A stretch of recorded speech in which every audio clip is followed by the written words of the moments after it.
All right, so this is my unboxing of the brand new Google Pixel 9 Pro XL. That was supposed to land face down.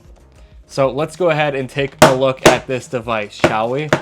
I have a confession, it's not actually in that box. I recorded this video and then I ended up realizing that my microphone wasn't working the entire time. That's okay, we'll just figure this out. So starting with the unboxing experience, I was just talking about how this new box feels really nice. Google did a really good job at actually designing something that didn't feel too akin to what we had previously. It has this like nice taupe color and it's got this really weird like overlay, and then underneath it reveals this like inner box. The actual unboxing experience was something that I haven't really felt before, and recently it seems like every single phone unboxing is exactly the same. So it was nice to see something a little bit different. Inside of the box, Google obviously includes the phone, the quick start guides, and a USB-C cable. And one thing about the USB-C cable that I like, although it's not exactly the longest cable in the world, is that it is a silicone cable, which in a weird way, I actually find them to last a little bit longer than the actual braided cables that Apple has been including for some weird reason. I've already broke 2 of them. They just don't work anymore. And it's because I use them in my car every single day, but I've never went through an Apple silicone cable before, so I think it's crazy to me that I'm already down 2 of the braided ones. So that's nice to see, even though it might be a little bit cheaper. So starting with the Pixel, I had a few impressions right off the gate, and I was saying that I didn't go out of my way in person before to check this thing out. So I didn't go to a Best Buy. I didn't have access to this at like any event. I've never seen this device up until literally just like 30 minutes ago. This phone itself in the hand feels absolutely amazing. And I've been doing a little bit of setup, like I've been kind of just messing with the actual phone itself. So I've installed my Google account, I've done my fingerprint, and all of that is actually set up. And one thing that I noticed right out of the gate is that despite Google opting for this flatter sided device more akin to something like the iPhone, this actually feels insanely good in the hand. I kind of want to use it without a case. I know I wouldn't because I don't trust myself. I damage pretty much everything that I come into contact with. But one thing that I loved about the Pixel 8 Pro was that it had this like pillowy feel in your hand. All of the edges were beveled nicely, it had a really nice curve. On the actual Pixel 9 Pro XL, it might look completely flat. In this video, you might be wondering, how is that comfortable? This looks just like an iPhone. It looks like every Samsung device now. It has a really pillowy feel in the hand. Like these edges are beveled really nicely to actually kind of fit your palms. And I find that this, despite it being a very squared off device, is very comfortable. Like this is something that I actually love to see in terms of design. I love when the thought is put into actually holding and using the device instead of just making it look, super symmetrical and making it look very flashy and nice. I'm glad that this is actually very well thought out, because this is one gripe that I had with the phone from looking at the images that I wasn't too happy with. But like I said, out of the box, it feels perfect in the hand. Another thing that I was kind of frustrated with from seeing some of the promo images was this camera visor. Now, immediately right off the gate, it was kind of frustrating just because Google had just started to build up this really nice sort of brand identity with that camera visor going all the way from the edge. One thing about this that I like a lot more is that when you use a case, on this phone, the actual case has kind of like an edge around it. So there's a lot more rigidity in the actual case itself. And then also when you put the phone into the case, it kind of just rounds out this visor here and makes it feel super comfortable in the hand. Like you don't feel this bump at all. And the actual phone itself just looks really nice in my opinion with this new camera visor. Of course, this was a pretty big change and it was all done to allow some new impressive hardware. There's a 50 megapixel main shooter, a 48 megapixel ultra wide, and a 48 megapixel 5x telephoto. And Google has also still included the actual temperature sensor. So hate on Google for dropping things all you want. Despite how useless you might think this temperature sensor is, it's still there. Although now it can actually work on people, and that's pretty cool. I mean, I feel like the whole, kind of need for that has just been super diminished completely from reality, but it's still there. So if you want to check your temperature, if you're interested in using this. It's pretty interesting. I don't know how super accurate it is, but whatever. Another thing about the visor that's also nice is that when you actually use a Pixel, they sit flat on a table. Like there's no rocking, it's not uncomfortable. And if you're actually just using the phone flat on a table, it's very easy to type on, which I really like about it. Unlike the iPhone where it kind of wobbles from side to side because of the actual camera placement. So hate on it all you want. I like the visor, don't get mad at me. The actual buttons, the buttons feel a lot better. They're super clicky and tactile. They have like a very pronounced click and they're super like loud. You can probably hear this in the microphone just fine. It's not like the craziest change ever. It's not obviously like the most impressive, but it just feels really nice, so that can't hurt. Of course, the phone is using USB-C. There is a SIM port at the bottom, so I'm in Canada. I don't know much about the US models, but I believe all of them are still using the SIM port and not eSIM like the iPhone. There is also a speaker here and a microphone down here. And then at the top above the actual selfie camera, you have an earpiece speaker that you can just barely see ever so slightly inside of that crevice. There is also an antenna at the top. And then as far as the actual build and the design of the device goes, that's pretty much it, other than the fact that this is the black or obsidian color from Google. It has a matte glass, which I really like on phones, except for the glossy G logo. And the edges, of course, like I was saying, are this aluminum that's kind of been, you know, super polished. And surprisingly, it doesn't pick up a lot of fingerprints. I kind of regretted getting this color almost immediately because I realized that this would stain very quickly, but I've been handling it quite a bit since opening it, and I don't see like a single fingerprint on it. It's still very like shiny. I don't know how long that's gonna hold up, but that is actually pretty impressive that I can't seem to stain it at all. So a couple of things that have changed. Obviously, there's the new Tensor G4 inside of this thing. There is also now an ultrasonic fingerprint reader. So if I actually put my thumb on it, I'm gonna do it very quick. It's unlocked. So I'm gonna do that again. I'm gonna put my thumb on it. I just missed it, but it's unlocked. So this is way different than from what we've had before.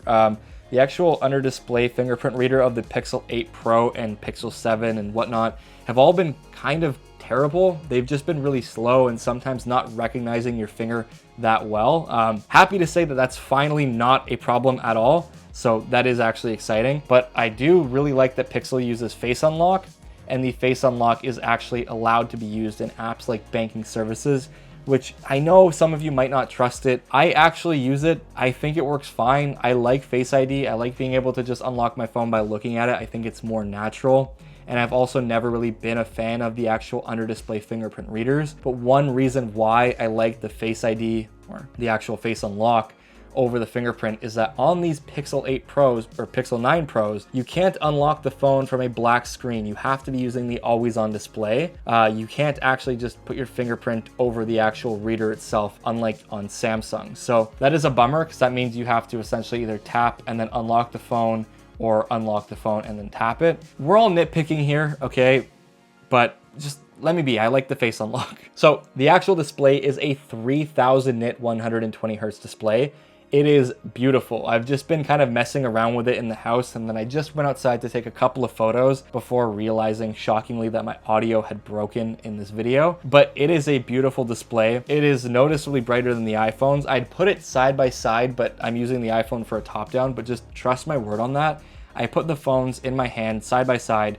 This was a lot brighter. It was noticeably brighter than the iPhone. And I think that just on that alone makes this a lot better for outdoors, depending on how much it actually dims when it gets hot. I know the iPhone dims very, very quickly, sadly, but I'm hoping this doesn't do the same thing because this could be a very unbeatable display, which is kind of insane that it's on a Pixel. There is no anti-reflective coating, obviously, like on Samsung's phones, so this is going to be quite a problem in a very brightly lit environment, although the display is bright enough to actually punch through it a little bit, so I don't think that's going to be a big issue. The only reason you're really seeing these reflections is because these are powerful studio lights, but I mean, as far as the outdoors go, I don't think it's going to be a problem at all. It still would have been nice to see it, but I don't think it's going to be an issue. There is also Gemini now instead of the Google Assistant. So if I say, hey Gemini, what phone do you think I should recommend to someone who's looking for an easy to use device and doesn't really know much about tech? For someone who's new to tech and wants a user-friendly phone, I'd recommend the Google Pixel A series. Here's why. Intuitive Android experience. Google's Pixel phones are known for their clean and straightforward Android interface. So this is proof that that Gemini actually learns from you, because I asked this before and it said an iPhone. But yeah, you can have full-on conversations with Gemini. It's basically integrating itself into where Google Assistant would be. So it gets a lot more detailed. I'm gonna have to do like a full deep dive video about Gemini and the features that it actually has, because I think it's just a lot to cover in like an impressions video. But essentially, it's a way smarter assistant. Like, you have way more functions available to you. Obviously, this is rolling out to other Samsung devices. It's already on like the Fold 6 and stuff like that. This phone also does have 16 gigs of RAM. A lot of that memory is apparently being used for some of these AI applications. So I don't know how much different it's going to be when using something like Gemini on a Samsung phone versus a Pixel, because I don't know what the difference really is between the actual Tensor G4 and the Snapdragon 8 Gen 3 when it comes to like NPU tasks and stuff like that. I will definitely see how that actually compares. I'll be doing a comparison video between this and the S24 Ultra, so stay tuned for that. Now, there is one thing that I wanted to mention that is actually very frustrating when it comes to this device. So this has a base model with a 128 gigabyte storage option, and it also does cost more than last year's. So in Canada, this costs 1,500 Canadian dollars, as opposed to, I think it was $1,329 previously. It's frustrating because it is more expensive, and I feel like in terms of the actual hardware itself, not the actual build quality of the phone, but the actual internals, not much has changed entirely. That is kind of like a negative. That 128 gigs is also made even more frustrating by the fact that there is no UFS 4.0. So this is UFS 3.1 storage, which is annoying because at the end of the day, while UFS 4.0 is also faster than UFS 3.1 by quite a lot, UFS 4.0 is also 50% more efficient than UFS 3.1. At the end of the day, I feel like regardless of how this battery life is and whatnot, it could have been made better. And I think that's something that is very annoying, because a phone in 2024, a flagship phone not shipping with UFS 4.0 is a little silly. I feel like Google cheaped out a little bit there, but we'll see how it compares. Like I said, I'm gonna be doing a video about this compared to the S24 Ultra. So we'll just have to throw it up against one another and actually see if the performance is that big of a deal. I think it's fair to mention though that the S24 Ultra in Canada, if you take away sales, is about $250 more than this phone. At least in terms of the base model. That is something to keep in mind. So that being said, phones are getting expensive now. The Pixel's getting expensive now. I will say, like, right out of the gate, I'm actually very pleased with this device. Even just scrolling through while I was setting up my Google account and stuff like that, I noticed the actual fluidity of this phone feels a lot more smoother than what I'm used to. Even just going from the iPhone to using this device, it feels rapidly quick. The touch responsiveness feels really good. The actual refresh rate feels really nice. The animations, everything on like Google's regular Pixel UI, it just feels super snappy and responsive. And that's what I like to see, because this, for right now, I feel like is probably the highest quality device that you can get in terms of the Android ecosystem. Like, I'm sorry, but I love the S24 Ultra, but the build quality of this phone absolutely blows it away. I think if you're on the edge, I mean, it's almost kind of like a no-brainer if you're not someone who's specifically using it for powerful tasks like very high-end mobile gaming. But even then, I feel like this wouldn't be a problem at all. And I just want to quickly add before the video ends, no, I'm not being paid by Google. No, I've never been to a Google event. I've never been on Team Pixel. I've never worked with Google. They've actually ignored all of the emails that I've ever sent them. And I just want to make that clear, because I know a lot of people are going to be very skeptical about the reviews about these Pixel devices. I paid for this with my own money. I plan on reviewing it as I do every single device that I've taken a look at. But this one particularly, to be honest, I'm a little more excited for, because I really like the Pixel 8 Pro, and I've just been really excited to check this out for the last couple of months. So thank you so much for watching this video. If you enjoyed it, leave a like down below, subscribe for more content, and I'll see you all in the next one. Peace out.